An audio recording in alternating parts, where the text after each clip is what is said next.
Hi and welcome to the SI Experience. It's Chris Dowty here. We are today going to be taking a slightly different view on what we are going to be talking here at the SI Experience with regard to something that's massively overlooked. Massively overlooked because it's easily said by a lot of people, but at the same time, the topic that it includes is something that takes many years to understand and also to implement. That topic is mindset. And the mindset relates not to just yourself, but also to your investing practices. And it relates around confidence, understanding, but there's a much more depth in this topic that a lot of people and gurus talk about, but they talk about it in a very short, easy way. Change your mindset, etc. Today, we are going to be discussing it in a lot more detail with somebody who knows it very, very well and been practicing it for many years. And so, from our point of view, we're very excited. We actually, it's one of our own mentors, but also is a life coach herself. So today, again, any questions from anybody, it can be anything at all, but we're going to be talking about mindset. So I'm going to be introducing Bonnie Marshall. So here's Bonnie. Hey, Bonnie, how are you? Hi, Chris. I'm really well. Thank you. Yourself? Good. So I've just been giving an introduction to everybody around this topic, saying that the topic and categorization of the word mindset is, I think, freely used by a lot of people to try and categorize, I guess, in a cheap way, just change your mindset. Your mindset needs to be changed very, very quickly in order for you to become an investor, to be able to become a fireman, to be able to do, and there's so much more to it, whether it's based around psychology, whether it's based around energy, whether it's based around, I think, ultimately, from my perspective, it's a lot of hard work to change your mindset, but there are ways, and once we're talking with people who have been through this journey, to accelerate and understand yourself. It's more about an internal thing rather than somebody telling you externally change your mindset. What have you seen sort of out there in general from your experience, not just relating to property, but just in general as well around that topic, and what your thoughts are? I think for me, and that's a great synopsis, however you say it. It's a great way to start, because actually people use the word mindset and change your mindset, but we're not actually really taught how. We're not really taught the nitty gritty and the step-by-step way in order to do that. And I think when you talk about mindset, it can be used as an introduction to something, but we don't go any deeper to it. And actually, it's the fundamental for your journey, for you to get on your way, make the step-by-step progress that's needed, especially if you, because we don't know what we don't know. And then for somebody to start and say, okay, you need to change your mindset. Well, it's having the awareness. It starts with the awareness of, well, where is my mindset at? And actually mindset, I don't really like the terminology. And somebody, I went to a meeting months ago, and she actually said that the mind's not set, and it's true. It's not. With the new science and neuroscience, we're starting to understand that neuroplasticity shows that the brain can change its paths. Without getting too much into that kind of detail, what that means is we can teach an old dog new tricks. So it is about understanding that. Number one, embracing that, and also letting go of beliefs, phrases that have kept us trapped in a certain perspective. And it's that really to, as a starting point, it's the awareness of, when you start to work with mindset, it is about analyzing, having an awareness, being conscious about, well, where is my mind coming from? Where are my thoughts coming from? How am I behaving in my day-to-day life? What are my beliefs? And there are actually 3 layers to a thought or a belief system, and those are the 3 layers of mindset. And so if we start to go through the slides, we'll actually be able to talk about that once we go through. Okay. But until you start to have an awareness of where your mindset is, you can't change it, if that makes sense. You have to have the awareness. And I think a lot of people are looking at it that for example, I mean, is a lot of people use what I would call externalization. So they blame the external factors that are affecting them. Does that make sense? So for example, somebody hit you, you're walking down the street and somebody came out of nowhere and punched you in the face. Yeah. Now, a lot of people's natural reaction there would be shock immediately. Yes, of course, that's natural. and then maybe there's again, if you had 10 people, everybody would probably react differently. Some people may react massively, with aggression and want to respond straight away. Other people may be so shocked they cower away or walk away from it. Others may want to actually discuss and go, hey man, what the hell's that about? What we're saying is that how you react to external factors is your decision.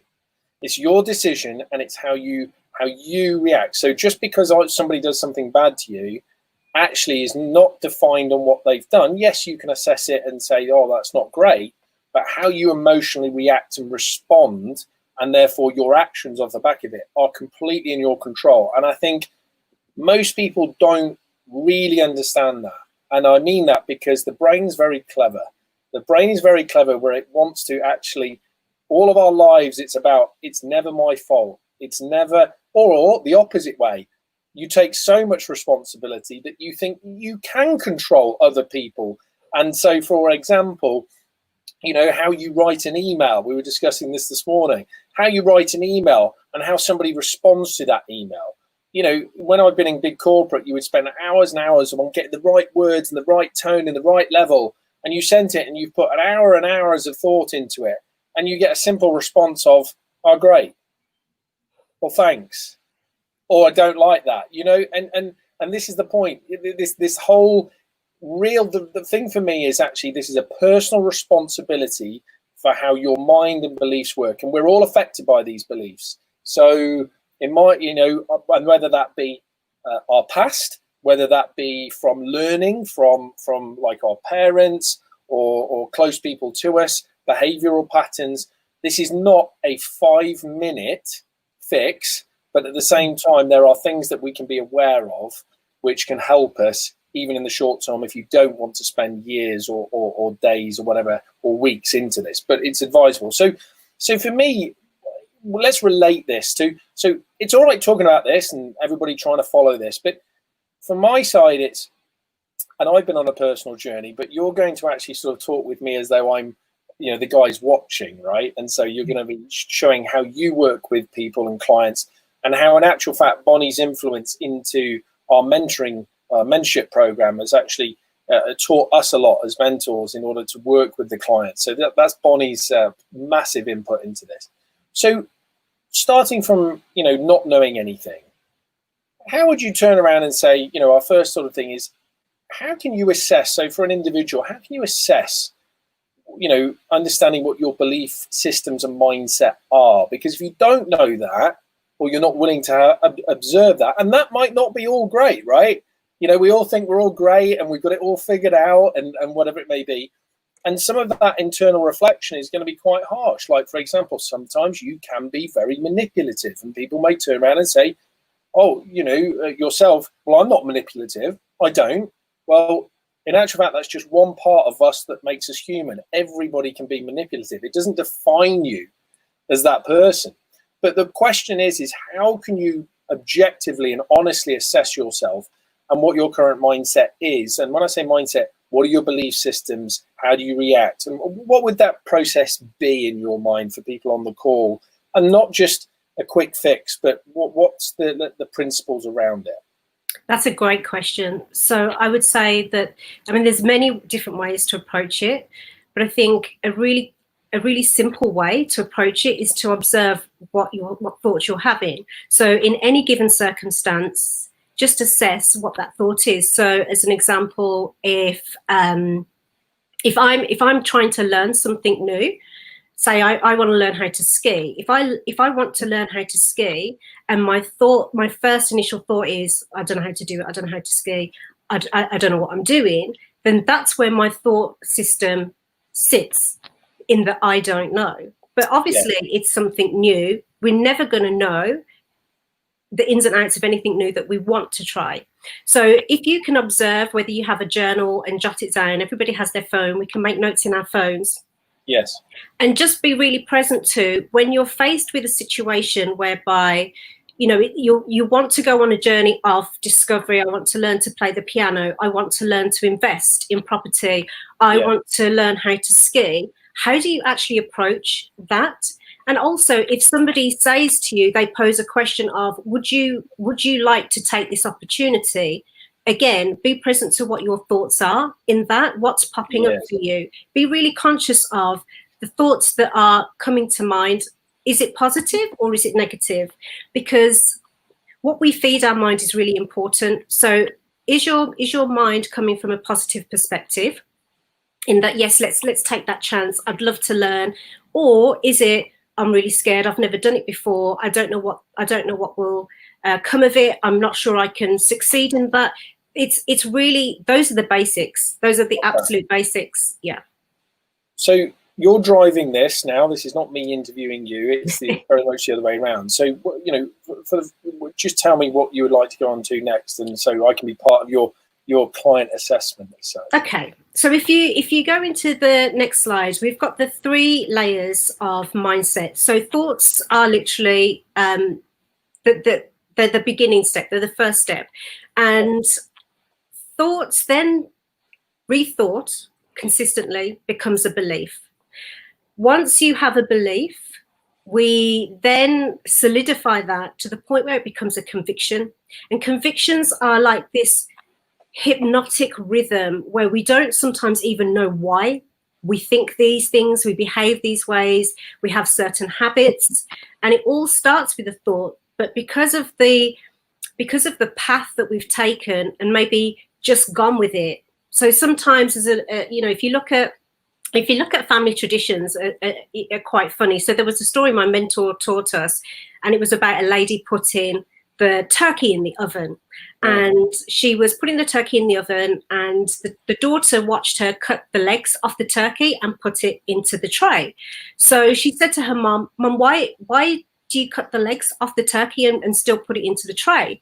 And so the mum said, well, I don't know, but grandma used to do it, go and ask grandma. So she goes and asks grandma, why does mommy cut the legs off the turkey but then still put it in the tray? And grandma says, why are you asking? And she said, oh, I've just seen mommy do it.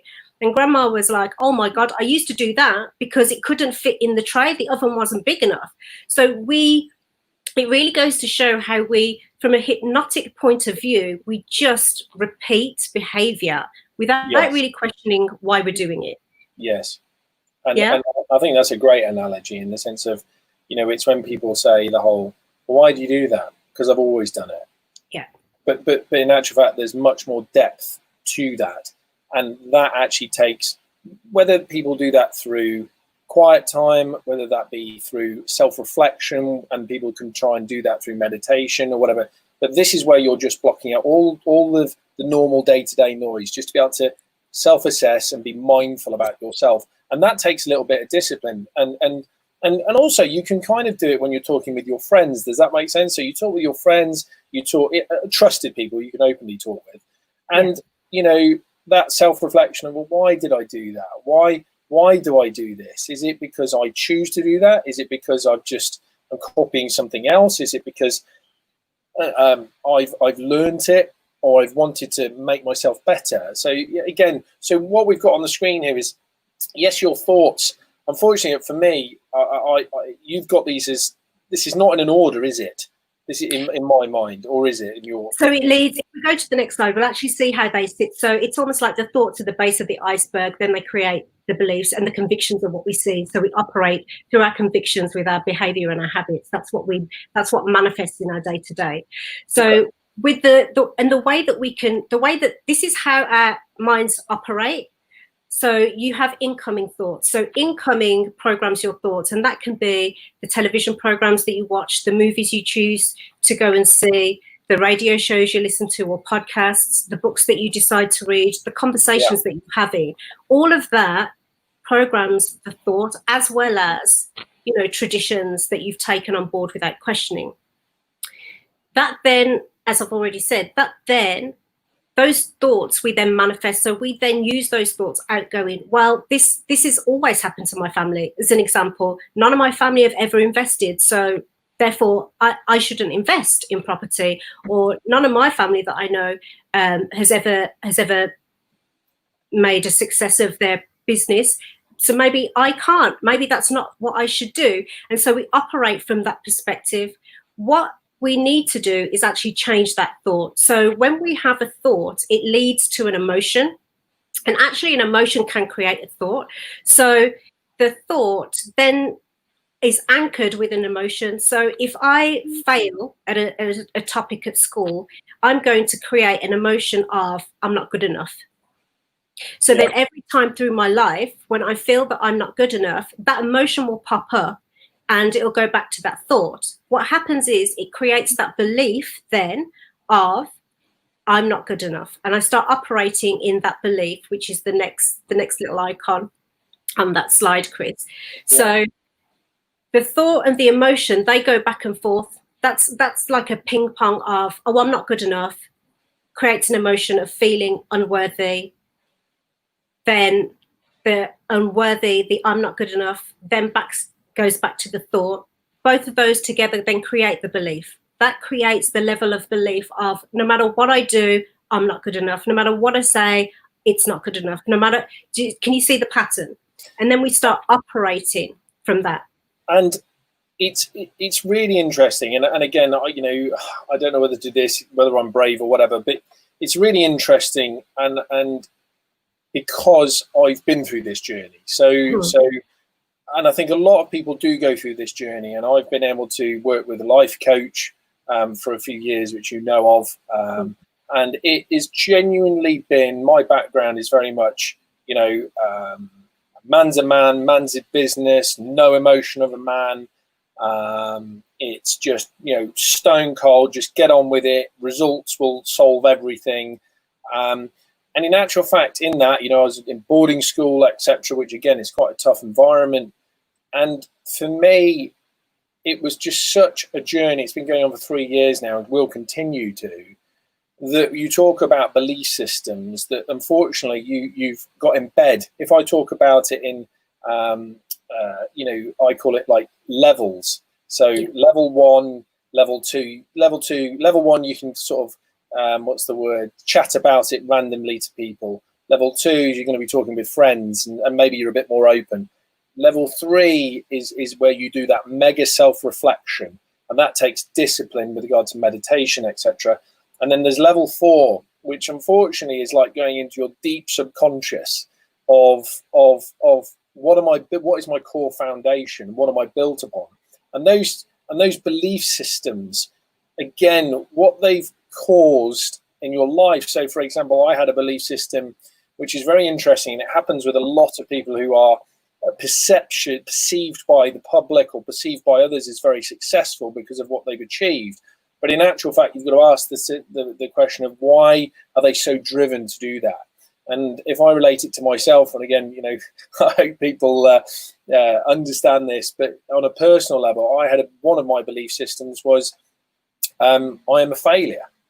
And that was built upon many multiple facets, including, I wasn't good enough at school, not the results. I mean, I got great results at school and stuff, but inside I never felt good enough.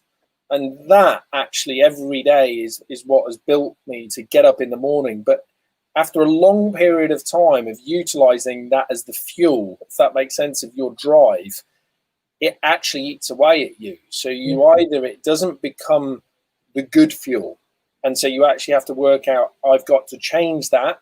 And again, that's been a journey for me. So I massively understand. I'm just trying to relate this to everybody watching of what that means. And not everybody will have that. But again, you have to go through that journey of self-discovery. And as I say, changing your mindset, changing your belief, I will tell you from a personal experience, is certainly not a 5-minute job. But the reward off the back of it is something that I just cannot explain to anybody. It's something where it's like an aha moment. And that is a bit like anything. We talk about grafting and work and what have you. You've got to work at it. If you work on, other people's companies, other people's results, other people's, where's that moment? You work on the kids, work on the family. Wait 1 second. What about working on you?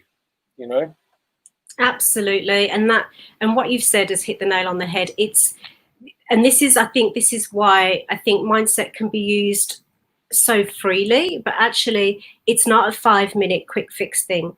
It is, as you've just mentioned, it takes years. I practice a 2-hour silent session every Sunday because I like to get to the bottom of what I'm thinking, how I'm feeling, how I'm operating. It's a practice and it is work, and it is a case of the hardest thing to do is journey inside. It's much easier to externalize and blame your environment, or he Correct. said this, she said this. Whereas let's take responsibility for how I'm behaving in my life. Yes. So it's a really tough journey to be able to look at yourself in the mirror and say, okay, I hold myself accountable and I can see where I made that mistake, and I can see actually how I was operating in order to bring that about. Yes. So just explain, Bonnie, with regard to on what we've got on the screen here, this mechanism of confirmation conviction. Explain that a little bit. So we've gone through the thought creates, the thought creates an emotion, or an emotion creates a thought, and that solidifies into your belief. Then what happens is there's something called reticular activation. So reticular activation is with the programming, our brain then starts to look for those things. So we've all heard the analogy of you go and buy, a black Maserati because you love them and you love it. No one else has got it. You buy that car and then all of a sudden you're driving down the motorway and every third, fourth car is a black Maserati. That's reticular activation. You've become aware of something that you weren't aware of before. So if you're operating under that hypnotic vibration of I'm not good enough, everything that your mind will look for will be to find something to prove back to you that I'm not good enough. So that's the reticular activation, which then confirms that I'm not good enough. And so is that what we call, another way of calling it, confirmation bias? Yes. So you're subconsciously looking for stuff to just, so even if you've got 100 bits of evidence and 99 in front of you, and 99 of them actually do not confirm the end result, you will find the one and pick on and focus on that one which justifies your belief. Yes, and even in fact a little bit further on that, you probably wouldn't even see the other 99. Correct, you don't. I know. Yeah. I've been there. Yeah. I think we all have. I think we all have in different aspects of life. We all have, and it's exactly that. And then with that, you're then confirming to yourself, see, this is, I'm not good enough, or I can't do that. So it's the confirmation of that. So that step then leads to it. And with that reconfirmed over and over again, it becomes the conviction. And I've actually quoted the source of that is Quasi Jahir, because whilst I've been able to experience it and be able to speak about it, he's actually got a YouTube video that he's the closest one that I've come to that can actually articulate it in the way that I've experienced it. Gotcha. Hence why I sourced his info. But it is exactly that. It becomes your hypnotic rhythm. You start operating your behaviors, your patterns, your habits, and therefore, because of that, we then bring into our reality what we bring into. So I then reconfirm, oh my God, I'm really not good at investing. I've never invested in property and I'm not good at it. I've failed at it. Therefore, I shouldn't do it. And it just keeps going through the cycle. And relating it,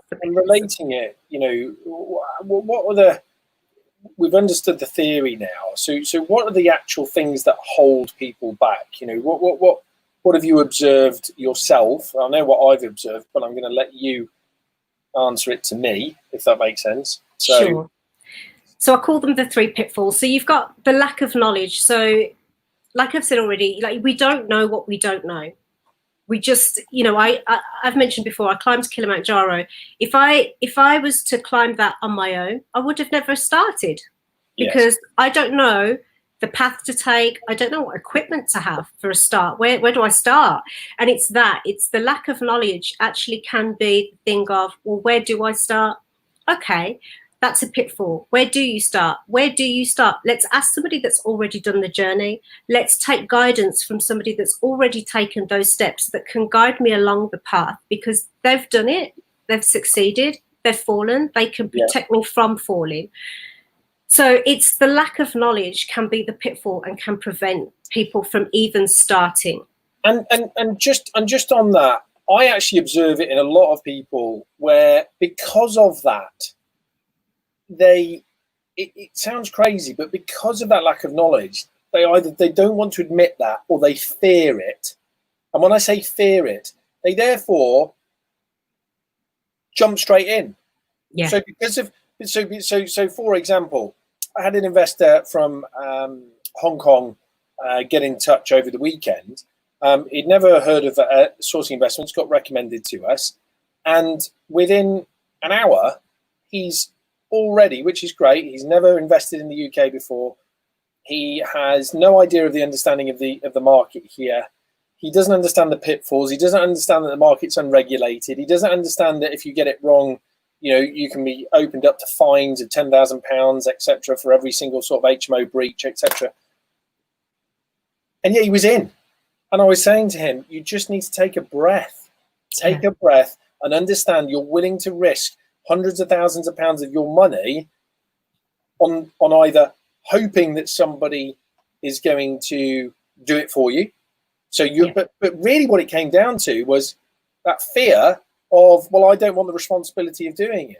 And that's where so many people fall down. And I really, really struggle to justify that and understand that with people, because at the end of the day, what this is all about is you taking personal responsibility for the outcomes of either how you feel or, more importantly, how you feel and also execute your actions. So that lack of knowledge, people are willing to bypass that, by paying somebody else to do it, but they don't even know what that person is capable of or not, because they don't know themselves. Absolutely. And that's, and we all know this in investing, it's about doing your due diligence. And in fact, that doesn't hold true just to investing. That's across the board. Whatever you're doing, it's about due diligence, and it's about doing the research and finding who's going to be the best person to guide you on your journey. Because it's about understanding where they started, what steps they've taken, and where they are. And are they the best person to guide you? Because they may not know your scenario. It's not necessarily the scenario, but they may not know your strategy in investing. So find the most appropriate guide for you for your journey. So the lack of knowledge, and what you said, Chris, is spot on. We have to do our due diligence on who these people are, who we're willing to put our money and our faith into. Faith's a great thing, but and again, that goes back to your thoughts. So where are you operating from? If you put your faith in the wrong person, that's going to confirm that, everybody steals money in property, right, and starts to generate that, rather than do your due diligence properly and make sure that you're investing with the right people to take you through that. Correct. Couldn't agree more. The second thing that's a pitfall is actually fear of losing their money. So it's the absolute opposite of that where they're too cautious. So there's the fear of losing their money, and because they may have gone on a course, or they've got their mentor, or they've gone and done their due diligence, then it's a case of, well, now I'm scared of losing X amount of money. So that really goes back to understanding your risk profile. So again, when you spend money or a bill comes in, really, really go back to your thought process of that. Really gives you a gauge of what can I afford to use and what can I afford to lose. Yeah. And that's really key, so that the investor or whoever understands that this is my starting point. This is what I aim to do. It's like a GPS. This is my starting point. This is point A. This is point B of where I want to get to. What are the steps in between? And to really know your numbers of, this is what I can invest. This is actually potentially where I've got wiggle room, for financial wiggle room, and what could potentially be an added cost or a loss. It's a business. It's a business. So to look at it. So what you really, we talked about the mindset. We're now talking about the pitfalls of the mindset. Does that make sense? Is number 3, therefore, doing it themselves? Is that an avoidance? Yeah, well, that can go back to, well, I want to do it myself, because it's that control thing you were talking about before. It's the flip side of the lack of knowledge. I need to know everything, and it's important to understand how things work. But I use my computer every day, but I don't know how it operates inside. Yes, I know that, Bonnie, for sure. Just to highlight everybody on the call, the amount of times you have to, Bonnie, you've got to do it like this. You've got to press this button. I totally understand that. Yeah, it's a great analogy, right? So, so it's a case of so don't then try and figure out all the aspects yourself of the nitty gritty of everything. There are key people or key tools that you can use in order to get the job done. So when I'm talking about the pitfalls of they want to do it themselves, they want to come to the UK, they want to be able to be the sourcer. We're talking about investors from Hong Kong, Australia, New Zealand. That's not really a viable option. You can't really come here and walk the streets of the UK on a daily, weekly basis. So you need to start building trust in people that you can trust. So, and that's where that limiting belief comes from, or a block or a fear, is that I can't trust others. And so therefore they want to do it themselves. And that's the pitfall. We need to start building relationships in order to be able to trust one another in order to do those things. And, so, we've discussed the lack of knowledge. We've discussed the fear of losing money. We've discussed that they end up doing it themselves. And probably, unfortunately, under the caveat that they haven't learned what they need to, it's all right saying I'm going to do it myself. But it's like me, going to, I don't know, Singapore and setting up a retail business. I have no idea how that is done. And I can go and figure that out over a long period of time, finding out my own pitfalls, or I go and find somebody that can accelerate or make me avoid the basic pitfalls of what is happening in that retail market in Singapore, for example. And so doing it yourself, you actually can get in your own way, because a lot of the time sometimes it's ego as well. I've got the skill sets to learn. Okay, that's fine, but I'm going to go and do it myself. And if you look at, I would say, anybody who's, genuine. I mean, I was talking with Adam, one of our mentors, last night. I have mentors.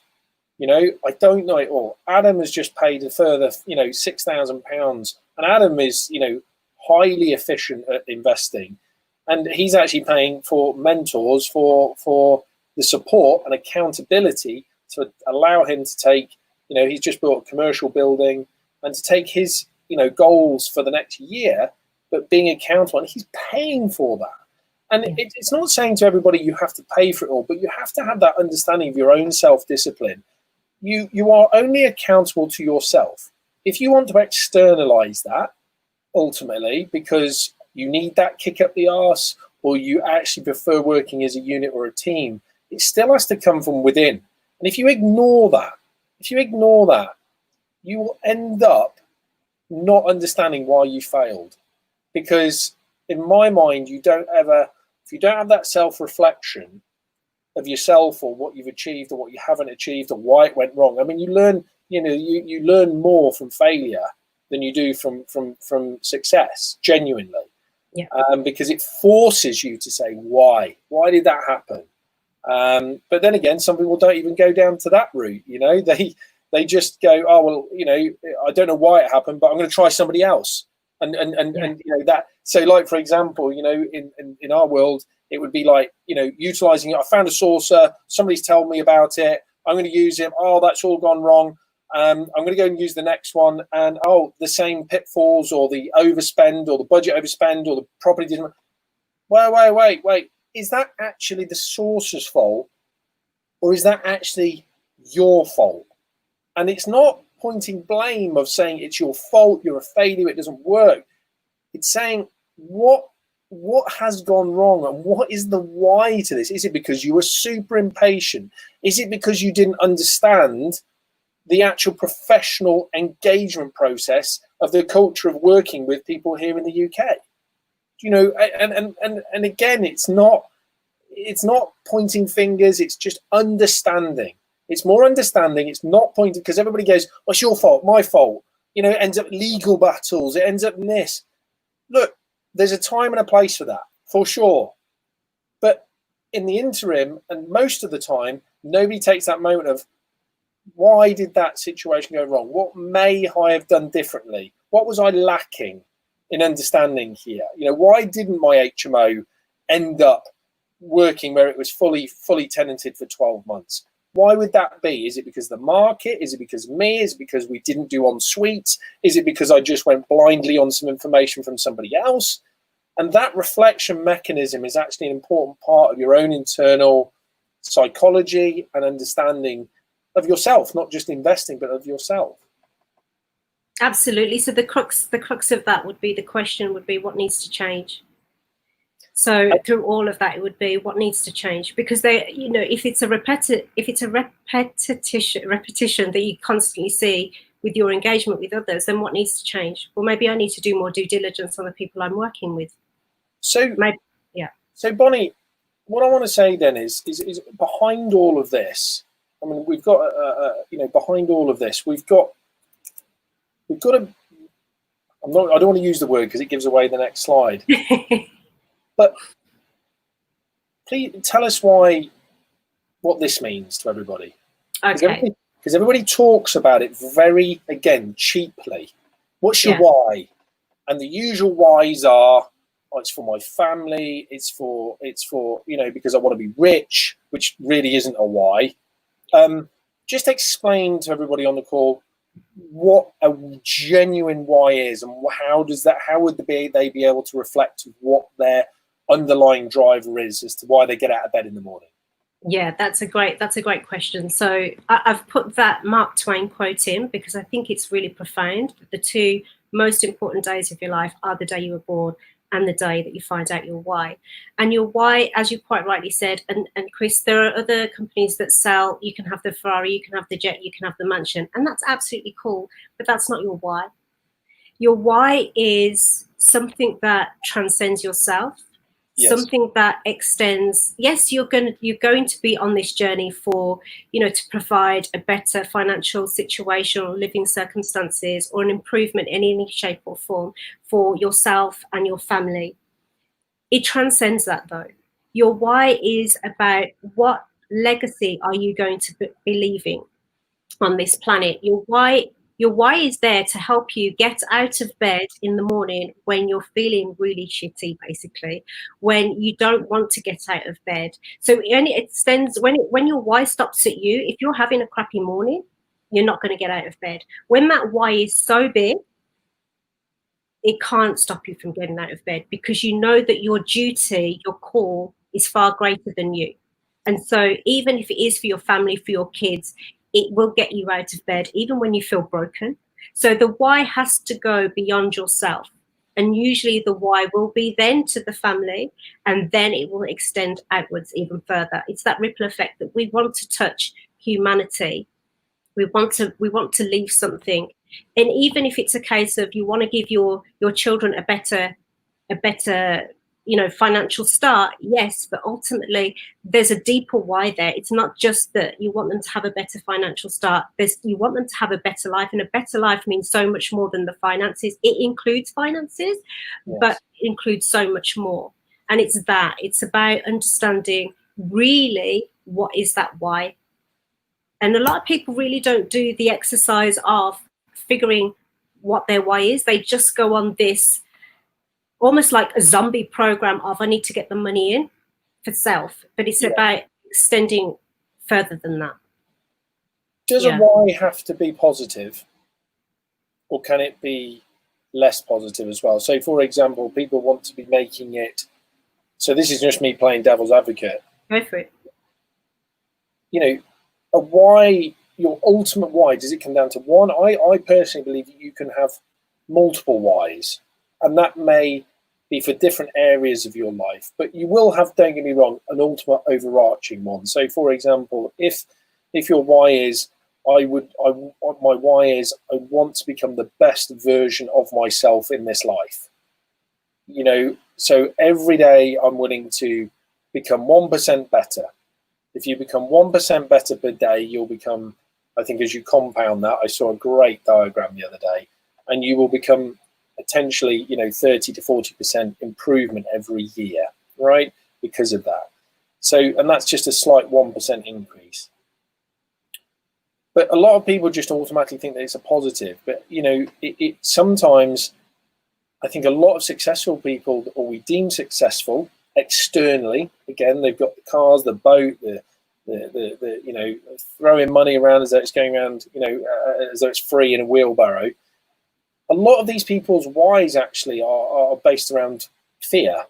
So that fear of, I am not going to go back to that council estate and live with 5 people in a room, you know, like is that, so the whys can be positive and negative, but what's your take on, is that positive for the long term? Is it something that, because at the end of the day, I think we're all looking for calmness and peace inside, or I think I would summarize it as content. And whatever somebody's content is, somebody's content can be just living by themselves on a beach, and you know, it doesn't have to be the dream, right? It can be, as long as my kids are taken care of, I'm happy, I don't care, but you know, does it have to be a positive and negative? And how big does that why need to be? Because I've been in rooms with hundreds of people where they've been asked about, you know, what's your why? And people like try and compete against each other on how big their why is, you know? It should be a personal thing, which actually takes a bit of reflection. So how does somebody go about finding their why? That's a really great question. And just to go back to the positive and negative, absolutely, that's your driver to get you out of that situation. So your drive will be to not live in that state, to not live in that frequency anymore, to not live in that environment. That's your driver. And as you quite rightly said, then you're going to seek that inner peace, and you want it to transfer from being driven to now finding we're either running away from something that we don't want to be, somewhere we don't want to be, or we're running towards love. It's fear or love.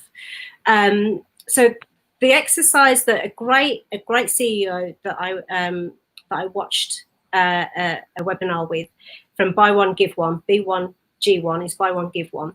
Yeah. He spoke about an exercise that he does.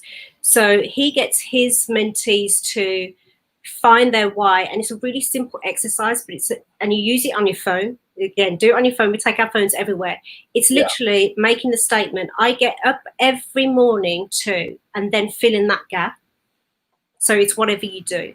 So that, and again, what's the human element? And it has to be, like I said already, it has to be bigger than you. So as an example, mine is, and mine was probably a little bit woo-woo for people out there, but mine is, I get up every morning to help and support the next person that I can, so that I help heal the human crisis.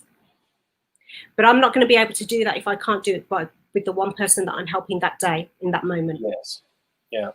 So again, it goes beyond me. Of course, I want the nice house, the nice car, the holidays. Of course, I want that. But my why is way, way bigger than that. It's way bigger than that.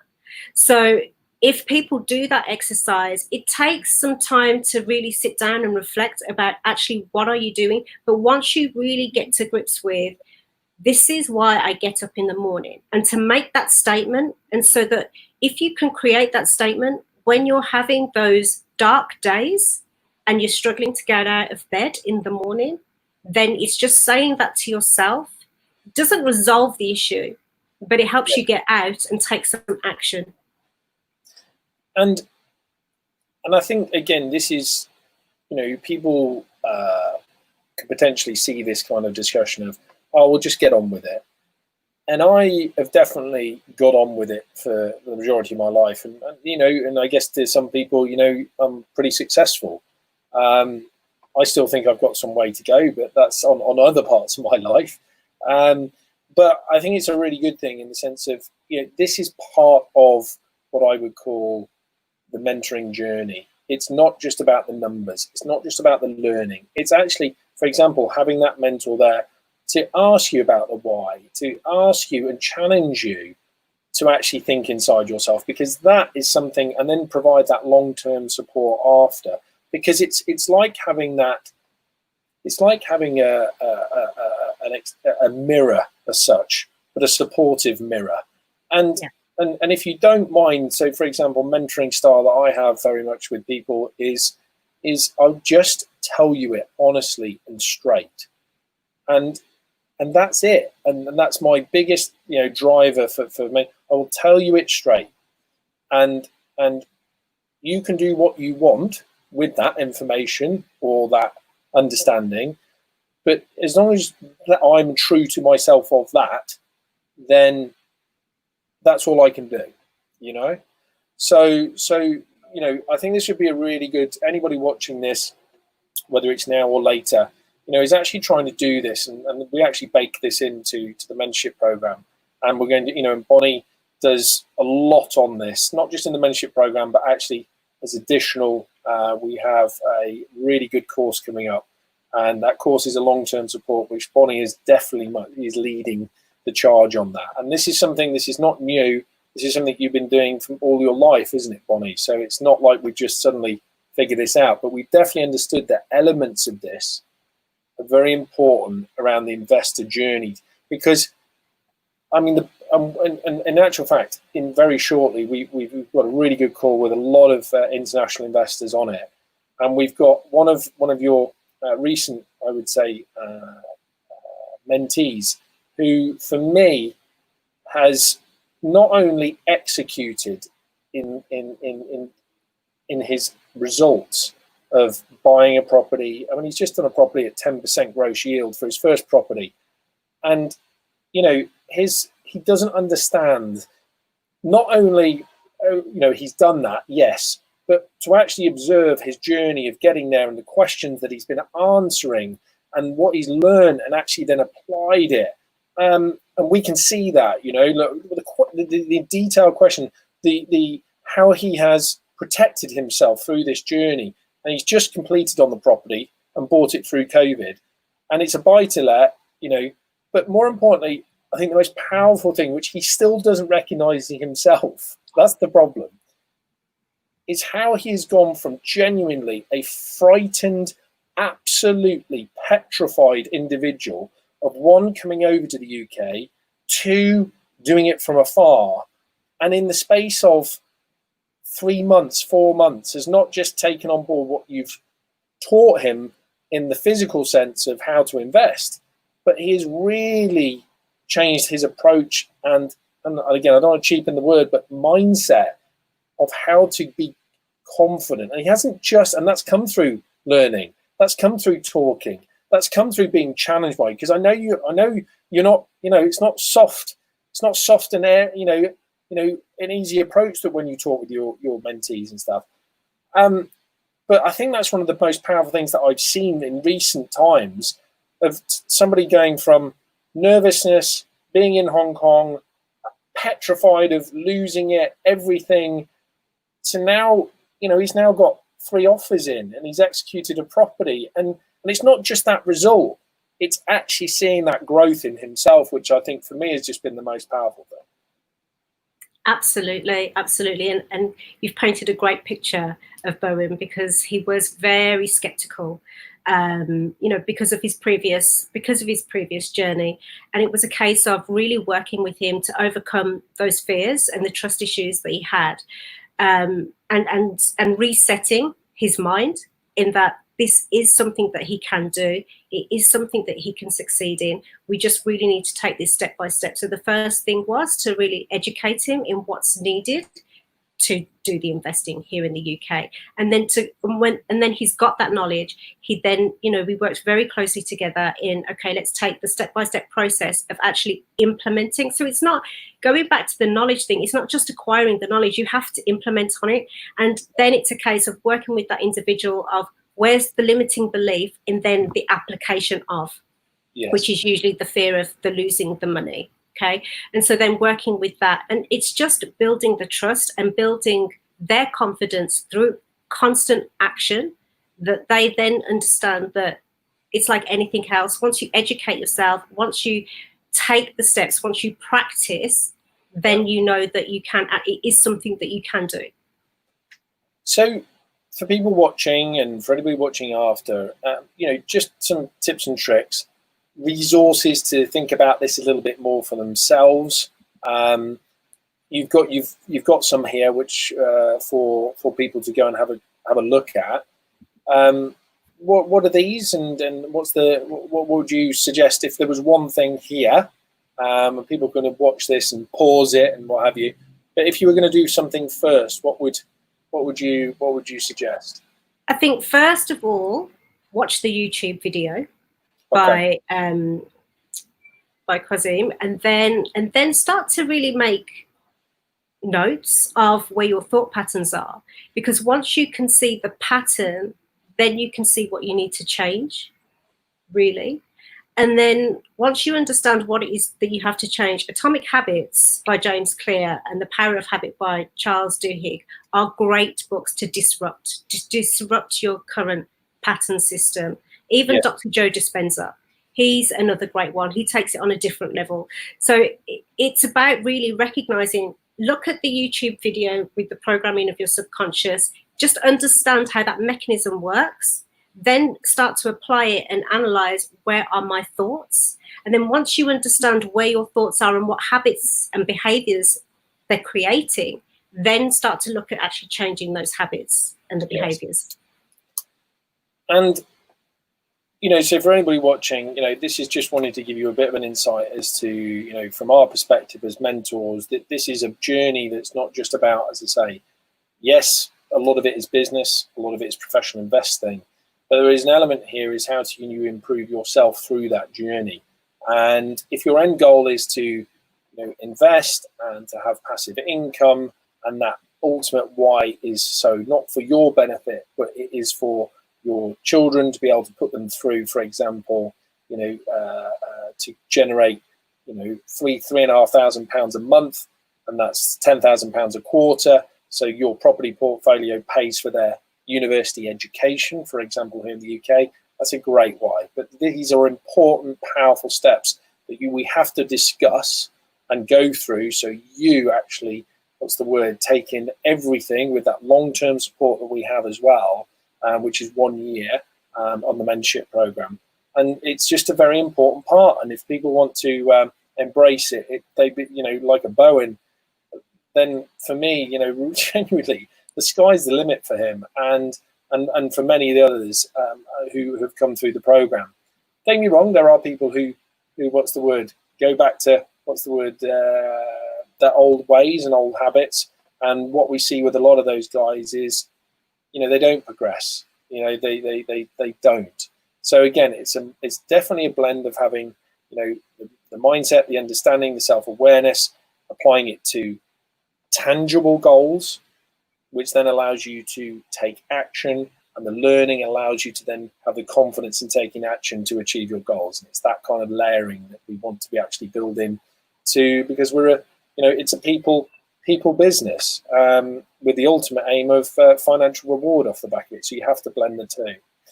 But thank you so much, Bonnie. I think it's just been really interesting. You've got, if people wanted to reach out to you, just want to put this up for everybody.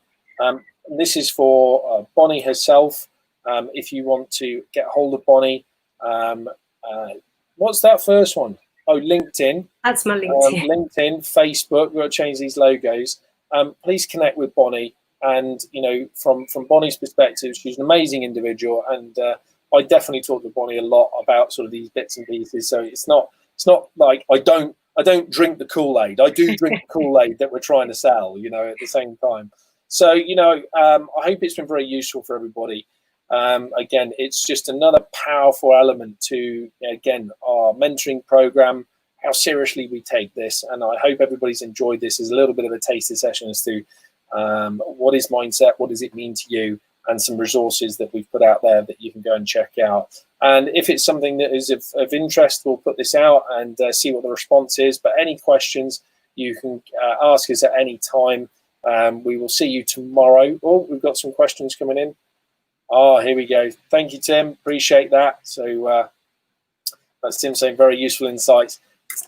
So, you know, it's all about you. Yes, it's about you, but it's about teams and people around you, and not to rush into things, but actually take responsibility for yourself. And that's the hardest thing a human being can do.